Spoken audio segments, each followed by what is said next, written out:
بسم اللہ الرحمن الرحیم الحمد للہ رب العالمین والصلاة والسلام علی سید الانبیاء والمرسلین وعلی آلہ واصحابہ اجمعین۔ قال اللہ تبارک وتعالی فی کلامہ المجید فاسألوا اہل الذکر ان کنتم لا تعلمون صدق اللہ مولانا العظیم۔ اللہ تعالیٰ کا فرمان عالی شان ہے کہ لوگو اگر تم کسی چیز کو نہیں جانتے تو تم اہل علم سے سوال کرو۔ اصل میں آج جو ویڈیو بنانے کا مقصد ہے وہ مقصد یہ ہے کہ گزشتہ ایام میں مفتی طارق مسعود صاحب نے جو اہل سنت و جماعت حنفی بریلوی اور اہل دیوبند میں فرق بتایا ہے اور لوگوں کو گمراہ کرنے کی کوشش کی ہے، تو آج اس حوالے سے میں آپ کے سامنے یہ چیزیں رکھوں گا کہ حقیقت میں اہل سنت و جماعت حنفی بریلوی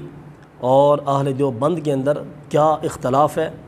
فروعی اختلاف ہے یا اصولی اختلاف ہے۔ اس حوالے سے یہ آج کی ویڈیو میں پیش کر رہا ہوں۔ تو سب سے پہلے یاد رکھیں، اصل میں جو ہے فرقہ واریت، یہ تو ویسے ہی اللہ تعالیٰ نے اسے بچنے کا حکم عطا فرمایا ہے۔ اور دوسری بات یہ کہ اقبال نے کہا تھا کہ فرقہ بندی ہے کہیں تو کہیں ذاتیں ہیں، کیا زمانے میں پنپنے کی یہی باتیں ہیں۔ اقبال نے کہا تھا کہ جو قوم فرقہ پرستی میں بڑھ جائے وہ قوم کبھی ترقی نہیں کر سکتی، وہ قوم کامیاب نہیں ہو سکتی۔ اب اصل میں سوال یہ ہے کہ اہل سنت و جماعت حنفی بریلوی اور اسی طریقے سے اہل جو دیوبند ہیں ان کے اندر اصل میں اختلاف کیا ہے۔ ہمارے ہاں جو اکثر عوام اہل سنت ہے بیچارے سنی ہوتے ہیں، بولے بالے ہوتے ہیں، جن کو خاص چیزوں کا علم نہیں ہوتا، وہ سمجھتے ہیں کہ شاید دربار پہ جا کے چادر چڑھانا اور تیجے کا ختم دلوانا، 40ویں کا ختم دلوانا، اسی طریقے سے درود و سلام پڑھنا، شاید یہی اختلاف ہے۔ حالانکہ ان میں سے کوئی ایسا اختلاف بھی نہیں ہے، بلکہ صرف اہل سنت و جماعت ہی نہیں، اہل دیوبند کے جو بڑے مقتدر اور معتبر علماء ہیں انہوں نے بھی اس بات کو لکھا کہ ہمارے اور بریلوی کے درمیان صرف فرق نہیں ہے کہ ختم دلوائیں اور چادر چڑھائیں، یہ کوئی فرق نہیں ہے۔ اور امام اہل سنت نے جو کام یہ لوگ نہیں کرتے ان کو بھی آپ نے کچھ نہیں فرمایا، کیونکہ یہ مستحب اعمال ہے۔ اصل میں جو اختلاف ہے اہل سنت و جماعت بریلوی اور اہل دیوبند کے درمیان، وہ اصل میں اختلاف کیا ہے، اور وہ ہے اصولی اختلاف، کہ جس کی وجہ سے ہمارے علماء اہل سنت نے ہمارے بھائی اہل دیوبند کے اوپر ان کی عبارات کے اوپر کفریہ فتوے لگائے۔ اصل میں وہ اصلی اختلاف کیا ہے، اصولی اختلاف کیا ہے، وہ میں آج آپ کے سامنے عرض کر رہا ہوں۔ تو سب سے پہلی بات یہ کہ سب سے پہلا اور بڑا فتنہ اسماعیل دہلوی، کہ جس نے ایک کتاب لکھی جس کا نام تقویۃ الایمان ہے، اس کتاب نے پورے بر صغیر میں علماء کو جھنجھوڑ کے رکھ دیا، ہلا کے رکھ دیا، اور اس نے بہت بڑا فتنہ کھڑا کر دیا۔ اب یہ جو ان کی گستاخی ہیں، چند ایک چیزیں میں ابھی نوٹ کروں گا اور میں جلدی وہ آپ کو بتاؤں گا کہ ان کی جو گستاخیاں ہیں کہ جن کی وجہ سے یہ فرقہ بندی بن گئی، جس کی وجہ سے امت مسلمہ دو دھڑوں میں تقسیم ہو گئی۔ سب سے پہلی بات یہ ہے، تقویۃ الایمان میں اسماعیل دہلوی نے لکھا، اس نے کہا کہ انبیاء بھی عاجز ہماری طرح بندے ہیں، اس لیے وہ ہمارے بڑے بھائی ہیں اور ہم ان کے چھوٹے بھائی ہیں۔ یہ سب سے بڑی گستاخی تھی اسماعیل دہلوی کی کہ جو اس نے اپنی کتاب تقویۃ الایمان کے اندر لکھی۔ اس نے کہا کہ انبیاء بڑے بھائی ہیں اور ہم چھوٹے بھائی ہیں۔ آپ ذرا اندازہ کریں کہ اس کے نزدیک نبی پاک علیہ السلام کا مقام کیا ہے، اور وہ کہتا ہے کہ معاذ اللہ نبی پاک علیہ السلام کا مقام ایسے ہے کہ جیسے گاؤں کے کسی چودھری کا مقام ہوتا ہے، کسی وڈیرے کا مقام ہوتا ہے۔ اس کی یہ بہت بڑی گستاخی تھی کہ جس نے علماء کو ہلا کے رکھ دیا۔ اس کے ساتھ ساتھ اشرف علی تھانوی نے ارواح ثلاثہ میں صفحہ نمبر 67 کے اوپر لکھا، اس کتاب کے حوالے سے، تقویۃ الایمان کے حوالے سے۔ اشرف علی تھانوی کہتے ہیں کہ جب یہ کتاب لکھی گئی تو اس کے اندر اسماعیل دہلوی نے لکھا کہ میں نے اس کتاب کے اندر چند ایک تیز باتیں لکھ دی ہیں، اور اس کے اندر میں نے شرک خفی کو شرک جلی لکھ دیا ہے، اور یہ ہے کہ چند ایک لوگ لڑیں گے آپس میں، عوام آپس میں لڑے گی، یہ لوگ پھر ٹھیک ہو جائیں گے۔ یعنی اشرف علی تھانوی نے کہا، جو کہ اہل دیوبند کے بہت بڑے علماء میں سے ان کا شمار ہوتا ہے اور بانیان دیوبند میں سے ان کا شمار ہوتا ہے اشرف علی تھانوی کا، اس نے کہا کہ اسماعیل دہلوی نے جو کتاب لکھی ہے، تو اسماعیل دہلوی نے کہا کہ میں نے اس کتاب میں تقویۃ الایمان میں چند ایک تیز باتیں لکھ دی ہیں، اور میں نے شرک جلی کو خفی کو جلی لکھ دیا ہے، لوگ آپس میں لڑتے رہیں گے اور پھر ٹھیک ہو جائیں گے۔ سامعین کرام، آپ ذرا اندازہ کریں کہ اسماعیل دہلوی نے کتنی بڑی گستاخی کی، اور پھر وہ کہتا ہے کہ میں نے چند ایک باتیں لکھی ہیں، لوگ آپس میں لڑیں گے پھر ٹھیک ہو جائیں گے۔ اور یہ وہی لڑائی ہے جو آج تک چلتی آ رہی ہے، یہ وہی آگ ہے جو بجھنے کا نام نہیں لے رہی، کہ جس نے اہل سنت و جماعت کو دو دھڑوں میں تقسیم کر دیا ہے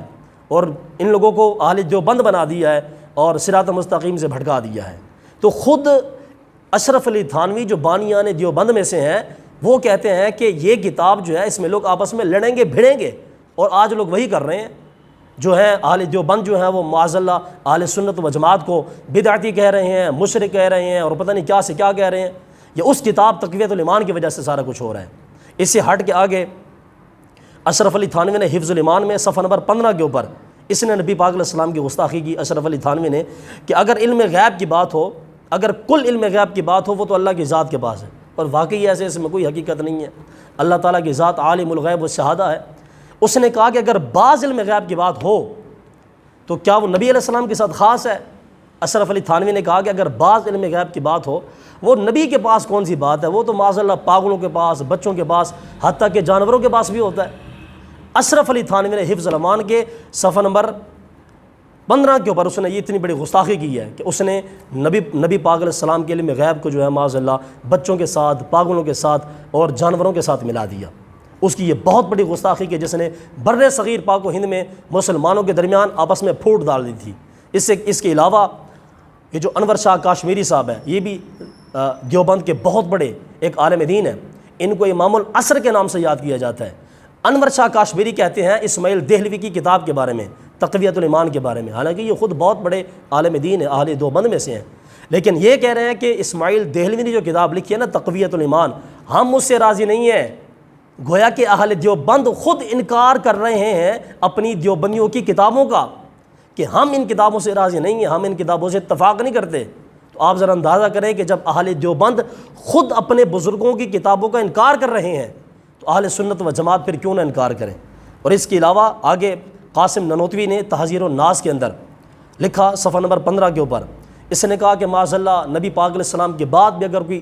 نبی آ جائے تو حضور کی نبوت میں کوئی فرق نہیں آتا، نبی آئے تو آ سکتا ہے۔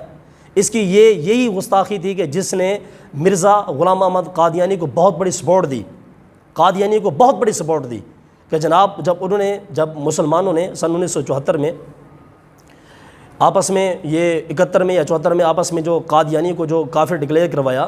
اس کے اندر جو ہے نا پھر وہ قادیانیوں نے اعتراض کھڑا کیا بھٹو کے سامنے کہ جناب یہ لوگ تو خود لکھتے ہیں کہ اگر نبی پاک علیہ السلام کے بعد کوئی نبی آ جائے وہ نبی کی نبوت میں کوئی فرق نہیں پڑتا۔ تو قادیانیوں نے کہا کہ جناب علی ان سے خود پوچھیں کہ یہ تو خود لکھتے ہیں کوئی نبی نہ آیا تو کوئی مسئلہ ہی نہیں ہے،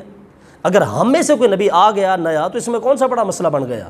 تو اصل کے اندر جو قادیانیوں کو بہت بڑی سپورٹ تھی مرزائیوں کو، وہ یہ تحذیر الناس کی تھی قاسم ننوتوی کی کہ جس نے معاذ اللہ نبی پاک علیہ السلام کی ختم نبوت کا انکار کیا تھا، اور اس نے بڑے ہلکے اور بڑے نازیبہ الفاظ کے ساتھ اس نے معاذ اللہ نبی پاک علیہ السلام کی ختم نبوت کا انکار کیا تھا۔ اس کے علاوہ ایک اور قاسم ننوتوی کی جو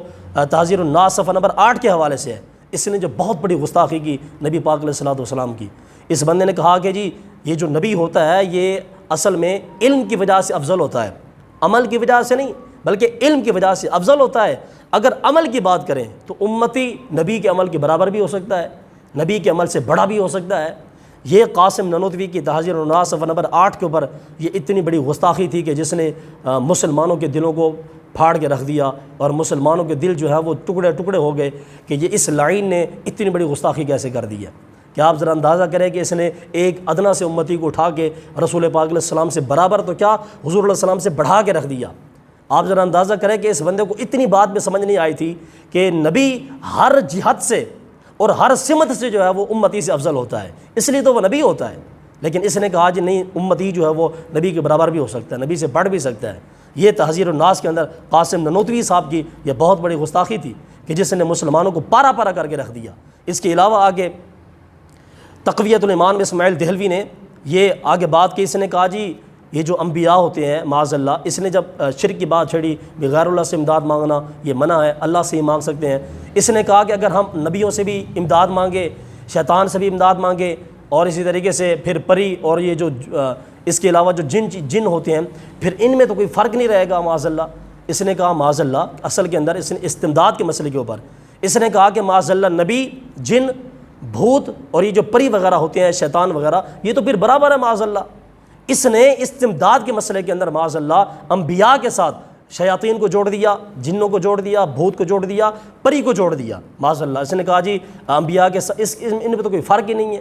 آپ ذرا اندازہ کریں کہ سامعین یہ کتنی بڑی گستاخی ہے کہ جس نے مسلمانوں کے سینوں کو ریزہ ریزہ کر دیا تھا۔ اس کے آگے ایک اور بھی بہت بڑی گستاخی صراط مستقیم کے حوالے سے اسماعیل دہلوی نے لکھا، جو کہ بہت بڑی گستاخی ہے، صفحہ نمبر 169 کے اوپر اس نے لکھا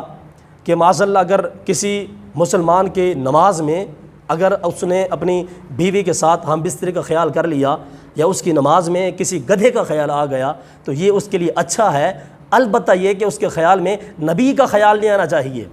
اس لیے کہ اگر نبی کا خیال آیا تو اس کی نماز خراب ہو جائے گی۔ آپ ذرا اندازہ کریں ان لوگوں کے ایمان کے لیول کو چیک کریں کہ انہوں نے جناب عام مسلمان کی نماز میں، حالانکہ نبی پاک علیہ السلام نے فرمایا صلوا رأیتمونی کما اصلی، فرمایا صحابہ جیسے میں نماز پڑھتا ہوں ویسے تم بھی نماز پڑھو۔ اب ظاہر سی بات ہے جب صحابہ کرام نے نبی پاک علیہ السلام کو نماز پڑھتے ہوئے دیکھا ہوگا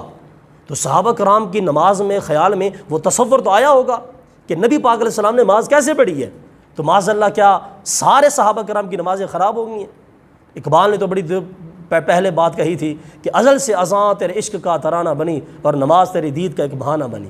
اقبال نے تو یہاں تک کہا تھا۔ بہرحال یہ کہ میں چونکہ ابھی مقصد ہے ان کی گستاخیوں کو نوٹ کرنے کا، تو ابھی اس سے ہٹ کے میں بات نہیں کروں گا۔ تو یہ جو ہے وہ اس کی صراط مستقیم پہ میں اسماعیل دہلوی کی بہت بڑی گستاخی تھی کہ اگر انسان کی نماز میں نبی کا خیال آ جائے تو اس کی نماز خراب ہو جاتی ہے۔ اس سے ہٹ کے آگے حکیم الامت اشرف علی تھانوی نے،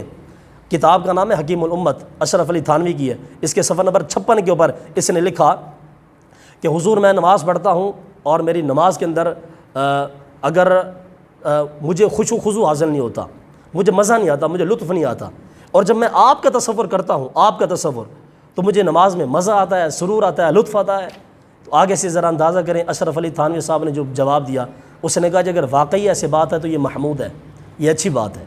آپ ذرا اندازہ کریں اہل دیوبند کے عقائد چیک کریں، یہ کہہ رہے ہیں کہ معاذ اللہ اگر نماز کے اندر نبی پاک علیہ السلام کا خیال آئے تو نماز خراب ہو جاتی ہے، اگر اشرف علی تھانوی صاحب کا خیال آئے تو نماز ٹھیک ہوتی ہے۔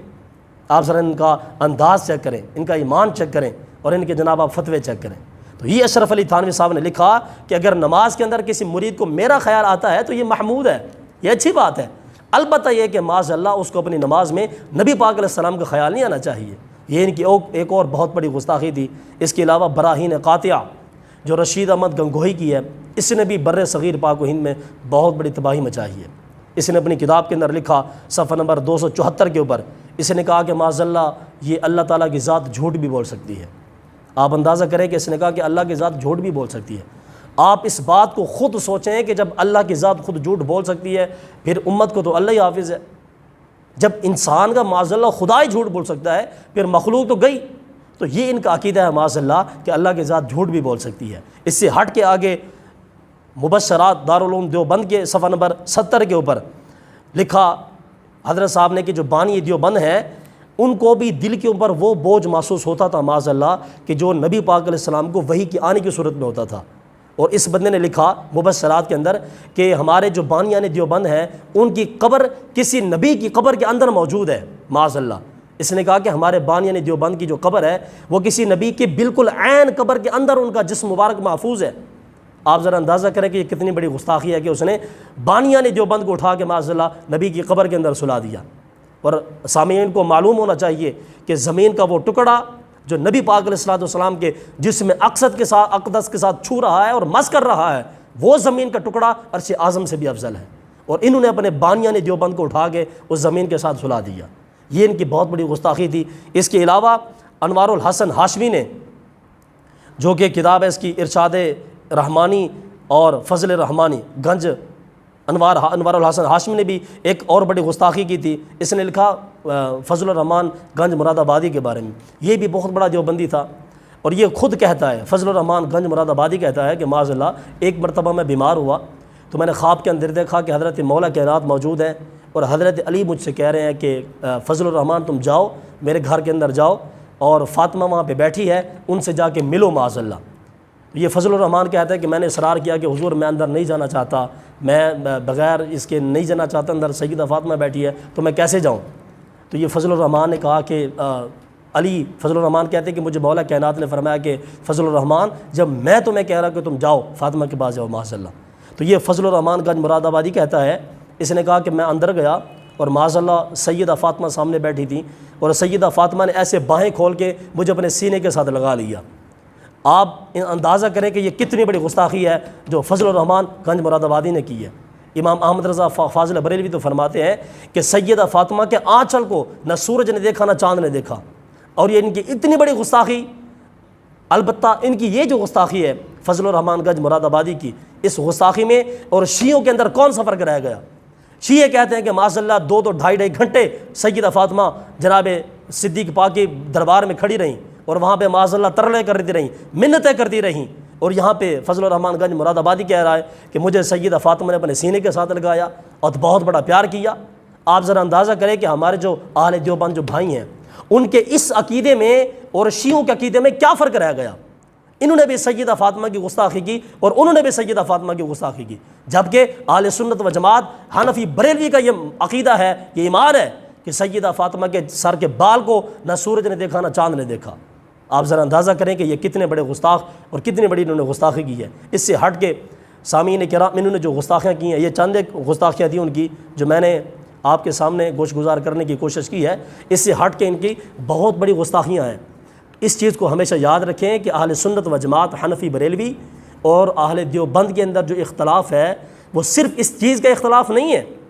کہ سنی بریلوی جو ہے وہ ختم دلواتے ہیں، چادر چڑھاتے ہیں، پھول جا کے ڈالتے ہیں، داتا صاحب جا کے مزار پہ حاضری دیتے ہیں، نبی پاک علیہ السلام کو حاضر ناظر مانتے ہیں، علم غیب کا عقیدہ مانتے ہیں، اس میں اختلاف نہیں ہے، یہ تو فروعی مسائل ہیں،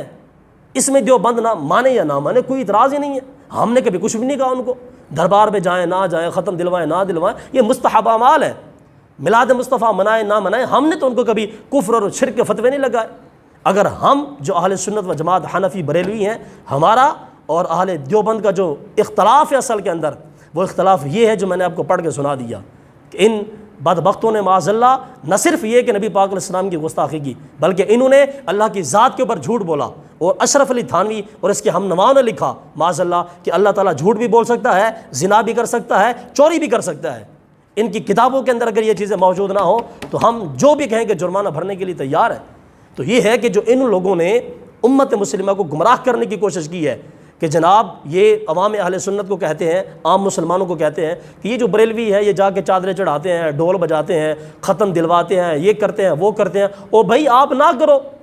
ہم نے کب تم سے کہا کہ جناب تم کرو؟ نہیں کرتے کوئی بات نہیں، مستحب اعمال ہے، کرنے کرو، نہ کرنے نہیں کرو۔ لیکن یہ کہ ہمارا جو ان کتاب اختلاف ہے اہل دیوبند کے ساتھ، ہمارے بھائی ہیں، آج بھی ہمارے بھائی ہیں، اگر وہ ان عبارات سے رجوع کر لیں اور اپنے اکابرین کی عبارات پر کفریہ فتویٰ لگائیں تو ہم آج بھی ان کو سینے سے لگانے کے لیے تیار ہیں۔ ہم لوگ اتنے پاگل نہیں ہیں معاذ اللہ کہ ہم ان کو خواہ مخواہ کافر کہہ دیں، خواہ مخواہ مشرک کہہ دیں، نہ ہمارے زمین کے معاملات نہ ہماری جائیداد کے معاملات۔ اصل میں اگر ان کا ہمارے ساتھ اختلاف ہے اور ہمارا ان کے ساتھ اختلاف ہے تو اس وجہ سے ہے کہ انہوں نے معاذ اللہ کی ذات کی توہین کی، رسول پاک علیہ السلام کے علم غیب کو انہوں نے جانوروں کے علم کے ساتھ ملا دیا۔ ہمارا اس چیز کے اندر اختلاف ہے ان کے ساتھ۔ اس لیے سامعین کرام، یہ جو ہمارے اہل دیوبند ہیں، ہمارے بھائی ہیں، میری آواز جہاں جہاں تک جا رہی ہے اور ہر دیوبندی مکتبہ فکر کا جو بھی سوچ رکھنے والا ہے، جو بھی فکر رکھنے والا ہے، میں کہتا ہوں میرے بھائی آپ آؤ میدان کے اندر۔ اگر آپ لوگوں نے مائی کا دودھ پیا ہے تو آپ کھل کے میدان کے اندر آؤ اور آ کے اپنے بزرگوں کی عبارات کے دفاع کرو، اور یہاں پہ ہمیں بتاؤ کہ جناب یہ ہمارے بزرگوں نے لکھی ہے کہ نہیں لکھی، تو ہم تیار ہیں میدان میں آنے کے لیے۔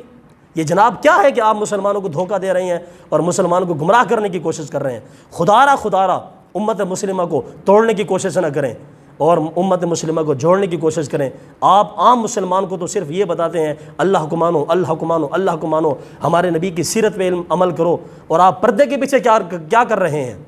یہی وجہ ہے کہ آپ لوگوں کی وجہ سے اتنی بڑی تفریق پڑ گئی، اتنی بڑی پھوٹ پڑ گئی۔ اس لیے خدا کا واسطہ اللہ رسول کا نام لے کے امت مسلمہ کو گمراہ نہ کریں۔ آپ لوگوں کے چہروں پر لوگ داڑیاں دیکھتے ہیں، جبے دیکھتے ہیں، دستاریں دیکھتے ہیں، اور وہ یہ سمجھتے ہیں کہ یہ بھی سچے ہوں گے، یہ بھی اچھے ہوں گے، جبکہ آپ کے بزرگوں نے یہ کرتوت کی ہے جو میں آپ کو پڑھ کے سنا رہا ہوں۔